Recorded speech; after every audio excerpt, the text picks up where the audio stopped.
Bienvenidos, queridos hermanos, con ustedes su hermano en Cristo, Jaime Cárdenas, en esta programación 15 minutos con la Biblia, porque desconocer las Escrituras es desconocer a Jesucristo.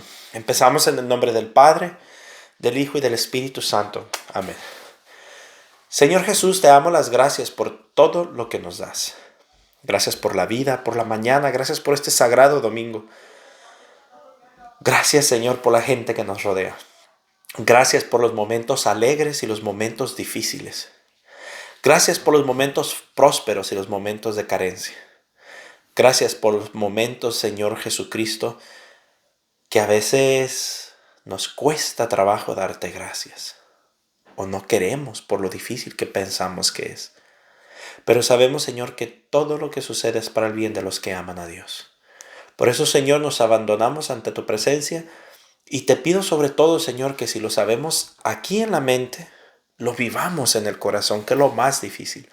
Bendícenos y enséñanos a entender las Escrituras en el nombre del Padre, del Hijo y del Espíritu Santo. Amén. Mis queridos hermanos, continuamos con San Lucas capítulo 19. Habiendo entrado Jesús en Jericó, atravesaba la ciudad. Había ahí un hombre llamado Zaqueo, que era jefe de los cobradores de impuestos y muy rico. Quería ver cómo era Jesús, pero no lo conseguía en medio de tanta gente, pues era de baja estatura. Entonces se adelantó y corriendo y se subió a un árbol para verlo cuando pasara por ahí. Cuando Jesús llegó al lugar, miró arriba y le dijo: Zaqueo, baja enseguida, pues hoy tengo que quedarme en tu casa. Zaqueo bajó rápidamente y lo recibió con alegría. Entonces todos empezaron a criticar a Jesús. Se ha ido a casa de un rico que es un pecador. Pero Zaqueo dijo resueltamente a Jesús: Señor, voy a dar la mitad de mis bienes a los pobres, y al que le haya exigido algo injustamente le devolveré 4 veces más. Jesús pues dijo con respeto a él: Hoy ha llegado la salvación a esta casa, pues también este hombre es hijo de Abraham. El Hijo del Hombre ha venido a buscar y a salvar lo que estaba perdido. Cuando Jesús estaba ya cerca de Jerusalén, dijo esta parábola: Pues los que lo escuchaban creían que el reino de Dios se iba a manifestar de un momento a otro. Un hombre de una familia noble se fue a un país lejano para ser nombrado rey y volver después. Llamó a 10 de sus servidores, les entregó una bolsa de oro a cada uno y les dijo: Comercien con ese dinero hasta que vuelva. Pero sus compatriotas lo odiaban y mandaron detrás de él una delegación para que dijera: No queremos que este sea nuestro rey. Cuando volvió había sido nombrado rey. Mandó pues llamar a aquellos servidores a quienes les había entregado el dinero para ver cuánto había ganado cada uno. Se presentó el primero y dijo: Señor, tu oro ha producido 10 veces más. Le contestó: Está bien, servidor bueno. Ya que fuiste fiel en cosas muy pequeñas, ahora te confío el gobierno de 10 ciudades. Vino el segundo y le dijo: Señor, tu moneda ha producido otras 5 más. El rey le contestó: Tú también gobernarás 5 ciudades. Llegó el tercero y le dijo: Señor, aquí tienes tu moneda, lo que he guardado envuelta en un pañuelo, porque tuve miedo de ti. Yo sabía que eres un hombre muy exigente, reclamas lo que no has depositado y cosechas lo que no has sembrado. Le contestó el rey: Por tus propias palabras te juzgo, servidor inútil. Si tú sabías que soy un hombre exigente, que reclamo lo que no he depositado y cosecho lo que no he sembrado, ¿por qué no pusiste mi dinero en el banco? Así, a mi regreso lo había cobrado con los intereses. Y dijo el rey a los presentes: Quítenle la bolsa de oro y ténsela al que tiene 10. Pero señor, le contestaron, ya tiene 10 monedas. Yo les digo que a todo el que produce se le da más, pero al que no tiene se le quitará aún lo que tiene. En cuanto a estos enemigos míos que no quisieron por rey, tráiganlos aquí y mátenlos en mi presencia. Dicho esto, Jesús pasó adelante y emprendió la subida hacia Jerusalén. Cuando se acercaba a Betfagé y Betania, al pie del monte llamado de los Olivos, Jesús envió a 2 de sus discípulos y les dijo: Vayan al pueblo de enfrente, y al entrar en él encontrarán atado un burrito que no ha sido montado por nadie hasta ahora. Desátenlo y tráiganmelo. Si alguien les pregunta por qué lo desatan, contéstenle que el Señor lo necesita. Fueron los 2 discípulos y hallaron todo tal como Jesús les había dicho. Mientras soltaban al burrito, llegaron los dueños y le preguntaron: ¿por qué desatan a ese burrito? Contestaron: el Señor lo necesita. Trajeron entonces el burrito y le echaron sus capas encima para que Jesús se montara. La gente extendía sus mantos sobre el camino a medida que iba avanzando. Al acercarse a la bajada del monte de los Olivos, la multitud de los discípulos comenzó a alabar a Dios a gritos, con gran alegría por todos los milagros que habían visto. Decían: bendito el que viene como rey en el nombre del Señor. Paz en el cielo y gloria en lo más alto de los cielos. Algunos fariseos que se encontraban con la gente dijeron a Jesús: Maestro, reprende a tus discípulos. Pero él contestó: yo les aseguro que si ellos callan, gritarán las piedras. Al acercarse y ver la ciudad, lloró por ella y dijo: si al menos en este día tú también conocieras los caminos de la paz. Pero son cosas que tus ojos no pueden ver todavía. Vendrán días sobre ti en que tu enemigo te cercará con trincheras y te atacará y te oprimirá por todos lados. Te estrellarán contra el suelo a ti y a tus hijos dentro de ti, y no dejarán de ti piedra sobre piedra, porque no has reconocido el tiempo ni la visita de tu Dios. Jesús entró después en el recinto del templo y comenzó a expulsar a los comerciantes que estaban allí actuando. Les declaró: Dios dice en la Escritura: mi casa será casa de oración, pero ustedes la han convertido en un refugio de ladrones. Jesús enseñaba todos los días en el templo. Los jefes de los sacerdotes y los maestros de la ley buscaban el modo de acabar con él, al igual que las autoridades de los judíos. Pero no sabían qué hacer, pues todo el pueblo lo escuchaba y estaba al pendiente de sus palabras. San Lucas capítulo 20. Uno de esos días en que Jesús enseñaba en el templo, anunciando la buena nueva al pueblo, se acercaron los jefes de los sacerdotes y los maestros de la ley, con algunos jefes de los judíos, y dijeron: dinos con qué derecho haces estas cosas. ¿Quién te ha dado autoridad para hacer lo que haces? Jesús les contestó: yo también les voy a hacer a ustedes una pregunta. Háblenme del bautismo de Juan. ¿Este asunto venía de Dios o era cosa de los hombres? Ellos razonaron entre sí. Si contestamos que este asunto venía de Dios, nos dirá entonces por qué no le creyeron. Y si respondemos que era cosa de hombres, todo el pueblo nos apedreará, pues están convencidos de que Juan era un profeta. Por eso le contestaron que no sabían. Jesús les dijo entonces: tampoco yo les diré a ustedes con qué autoridad hago estas cosas. Jesús se puso a contar a la gente esta parábola. Un hombre plantó una viña, la arrendó a unos trabajadores y después se fue al extranjero por mucho tiempo. En el momento oportuno envió a un servidor a los inquilinos para que le entregara su parte del fruto de la viña. Pero los inquilinos lo golpearon y lo hicieron volver con las manos vacías. Volvió a mandar a otro servidor, a quien también golpearon, lo insultaron y lo echaron con las manos vacías. Todavía mandó un tercero, pero también a este lo hirieron y lo echaron. El dueño de la viña dijo entonces: ¿qué hacer? Enviaré a mi hijo querido, pues a él lo respetarán. Pero los trabajadores apenas lo vieron, se dijeron unos a otros: este es el heredero, matémoslo y nos quedaremos con la propiedad. Lo arrojaron pues fuera de la viña y lo mataron. Ahora bien, ¿qué hará con ellos el dueño de la viña? Vendrá, hará morir a estos trabajadores y entregará la viña a otros. Al oír esto, algunos dijeron: no lo quiera Dios. Jesús, fijando su mirada en ellos, les dijo: ¿Qué significan entonces esas palabras de la Escritura? La piedra que rechazaron los constructores ha venido a ser la piedra angular. El que caiga sobre esa piedra se hará pedazos, y al que le caiga encima quedará aplastado. Los maestros de la ley y los jefes de los sacerdotes hubieran querido detenerlo en ese momento, pues habían entendido muy bien que esta parábola de Jesús aludía a ellos, pero tuvieron miedo de la multitud. Entonces empezaron a seguir a Jesús de cerca. Le enviaron unos espías que fingieron buena fe para pillarlo en alguna palabra y poder así entregarlo al gobernador y a su justicia. Y le preguntaron: Maestro, sabremos que hablas con rectitud y enseñas, que no te dejas influenciar por nadie, sino que enseñas con absoluta franqueza el camino de Dios.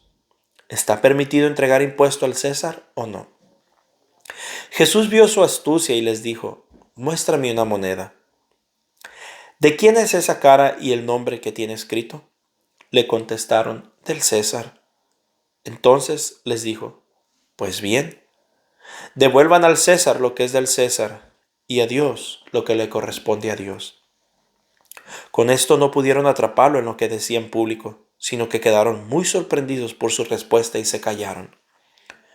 Se acercaron a Jesús algunos saduceos. Esta gente niega que haya resurrección, y por eso les plantearon esta cuestión. Maestro, Moisés nos dejó escrito: si un hombre tiene una esposa y muere sin haber tenido hijos, el hermano del difunto debe tomar a la viuda para darle un hijo, que tomará la sucesión del difunto. Había pues 7 hermanos, se casó el primero y murió sin tener hijos. El segundo y el tercero se casaron después con la viuda, y así los 7. Pues todos murieron sin dejar hijos. Finalmente murió también la mujer. Si hay resurrección, ¿de cuál de ellos será esposa esta mujer, puesto que los 7 le tuvieron? Jesús les respondió: Los hombres y las mujeres de este mundo se casan, pero los que sean juzgados dignos de entrar en el otro mundo y de resucitar de entre los muertos, ya no tomarán marido ni esposa. Además, ya no pueden morir, sino que son como ángeles. Son también hijos de Dios por haber nacido de la resurrección. En cuanto a saber si los muertos resucitan, el mismo Moisés lo dio a entender en el pasaje de la zarza cuando llama al Señor Dios de Abraham, de Isaac y de Jacob. Él no es Dios de muertos sino de vivos, y todos viven por Él. Intervinieron algunos maestros de la ley y le dijeron: Maestro, has hablado bien. Pero en adelante no se atrevieron a hacerle más preguntas. Entonces él les dijo: ¿Cómo dice la gente que el Mesías es el hijo de David? Porque David mismo dice en el libro de los Salmos: Dijo el Señor a mi Señor: siéntate a mi derecha, hasta que ponga tus enemigos bajo tus pies. Si David lo llama Señor, ¿cómo puede ser hijo suyo? Jesús dijo también a sus discípulos ante toda la gente que escuchaba: Cuídense de esos maestros de la ley a los que les gusta llevar largas vestiduras y saludar en las plazas, y ocupar los puestos reservados en las sinagogas y los lugares de honor en los banquetes. Se introducen con sus largas oraciones y luego devoran los bienes de las viudas. Esos tendrán una sentencia muy rigurosa. Palabra de Dios. Te alabamos, Señor. Mis hermanos, vemos varios pasajes, como les digo, no podemos tocar todos por el tiempo, pero los que más me han llamado la atención. El primero es el de Zaqueo, y mientras leía Zaqueo yo meditaba. Zaqueo dicen que es un personaje bajito de estatura. Y yo empezaba a hacer una comparación cómo estamos espiritualmente muchas veces. Una persona bajita de estatura es aquella persona que es baja de gracia de Dios. Está pequeñita, no conoce, no sabe, no escucha, vive una vida no cristiana. Pero Zaqueo hace algo, bien importante. Zaqueo hace bien importante. Cuando escucha hablar de este Jesús, dice que, entonces verá quería ver cómo era Jesús. O sea, empezó a tener una curiosidad de cómo era Jesús. Quería saber cómo él era. Y para saber cómo alguien es, hay que conocer lo que habla, lo que dice. Hay que conocerlo físicamente. Para tener un conocimiento más profundo. Podemos conocer a alguien en una entrevista y eso, pero cuando le conoces y empiezas a escuchar historias, te llama la atención y quieres conocer más a la persona. Y él lo que hace es subir a un árbol para verlo. Y yo lo interpretaba como subir, elevar tu alma a un nivel más grande. A un nivel más grande. ¿Cuál es ese? El nivel de conocer, de querer conocer de Dios, de querer obrar en Dios. Pero sucede algo importante. Cuando nosotros deseamos conocer más de Dios, porque eso viene por inspiración de Dios, no somos nosotros quienes llevamos a Jesús a nuestra casa, sino que es Jesús quien nos mira con amor, no nos mira en nuestro pecado y nos dice, hoy quiero cenar en tu casa. Para que Cristo entre en nuestros corazones necesitamos tener una disponibilidad de conocerle, de verle más de lo que creemos conocerle, más de las historias que me han contado. Entonces Jesucristo entrará a comer en mi casa. Y cuando eso suceda, entonces habrá una conversión verdadera. Este hombre obviamente robaba. Y cuando se da cuenta de el amor que Dios le tenía, no le queda otra más que reconocer en dónde está fallando y retribuir en su pecado. No basta con decir, perdón, te robé, no lo volveré a hacer. No, basta con reconocer y retribuir el daño que hemos hecho. No nomás de reconocer y ya, no, él tuvo que retribuir. Entonces, para rapidito, eso era lo que meditaba de Zaqueo. En el capítulo 20, versículo 5 dice, ellos razonaron entre sí. Si contestamos que este asunto venía de Dios, Él nos dirá por qué entonces no le creyeron. Y si respondemos que era de los hombres, todo el pueblo nos apedreará. Está hablando de la pregunta que Jesús les hace, que si el bautismo de Juan venía de Dios o de los hombres. A mí se me hace algo interesante aquí. Aquí Jesús les está preguntando qué es lo que ellos piensan de ese asunto. Y ellos no quieren responder lo que piensan del asunto. Ellos solo quieren ganar el debate. Ellos solo quieren ganar esa discusión. Y ahí está el error de ellos. Por eso es que Jesús no les responde. Porque ellos no buscaban una respuesta sincera. Ellos solamente buscaban dañar a Jesús. Y eso yo he tenido que aprenderlo. Porque muchas veces he tenido debates con hermanos no protestantes. Y yo te puedo decir que el 95% de ellos no buscan la verdad. Solamente buscan ganar y defender su secta y ganar el debate. No buscan defender la verdad, porque cuando les llegas a la verdad, ellos contestan prácticamente de esta manera. Pues tú vive tu fe y yo vivo la mía. Está bien, yo he visto que tú sigues a Jesús, qué bueno, y tú sigues la mía, la religión no importa. Y empiezan a darse excusas, empiezan a lavarse las manos. Muchos de ellos hasta borran los mensajes. Yo he tenido debates con familiares míos y borran los mensajes. ¿Por qué? Porque no buscan la verdad. Ellos solo buscan defender su doctrina, pero no buscan la verdad. Una persona que busca la verdad va a contestar lo que es. No va a evitar el debate, no va a evitar la confrontación. Va a contestar tal cual como es, porque está en búsqueda de la verdad. Pero el que no busca la verdad va a buscar una respuesta diplomática, va a buscar una respuesta política, va a buscar una respuesta socialmente aceptable. Y ahí está el problema de ellos. Y me duele decirlo, pero veo muchos líderes de nuestra iglesia el día de hoy que trabajan así. Dan una respuesta sin tratar de ofender a nadie.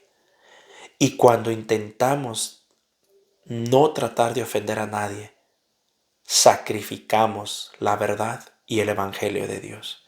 Por eso roguemos al Señor para que nos mande obispos, no gobernadores, no políticos. No necesitamos políticos dentro de la iglesia. Necesitamos verdaderos sacerdotes y verdaderos obispos. Oremos por muchos, no todos, claro está, pero hay muchos. En el capítulo 20, versículo 26 dice, con esto no pudieron atraparlo en lo que decía en público, sino que se quedaron muy sorprendidos por su respuesta y callaron. Estos le hacen una pregunta a Jesús y al ver la sabiduría de Jesús no tienen ningún otro argumento. Y ya el último que voy a tocar, hermanos, por la importancia que es, vuelvo a lo mismo. Nuestros hermanos protestantes nos alegan mucho y discuten y enseñan doctrinas con tal seguridad como si estuvieran tan seguros de lo que están hablando. Ellos dicen que el muerto, muerto está, que no está consciente, que por eso la Virgen María no puede interceder por nosotros, que por eso los santos no pueden interceder, porque ellos ya murieron. Veamos lo que Jesucristo dice.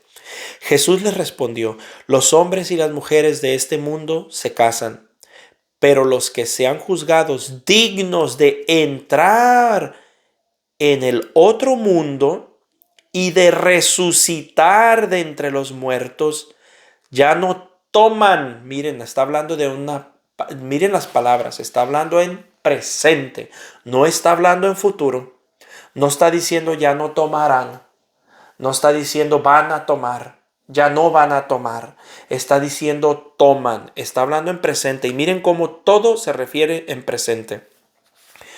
Ya no toman marido ni esposa, además ya no pueden, no dice ya no podrán, dice ya no pueden morir, sino que son, no dice serán, dice son como ángeles, son también hijos de Dios, no dice serán, por haber nacido de la resurrección, no dice porque nacerán de la resurrección, nacido. Todo lo está hablando en presente nuestro Señor Jesucristo.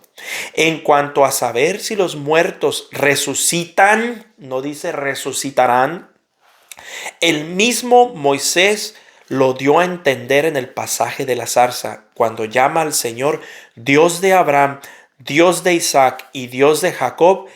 Él no es Dios de muertos. ¿Lo quieres más claro que esto? ¿Qué es lo que, hermano no católico, si estás escuchando este video, qué es lo que no entiendes de este pasaje? ¿Qué parte no entiendes? Y lo está diciendo Jesucristo, no lo está diciendo nadie más. Él no es Dios de muertos, sino de vivos. Y todos viven, no dice vivirán, y todos viven por Él. Yo quisiera saber qué parte de esto tú no entiendes.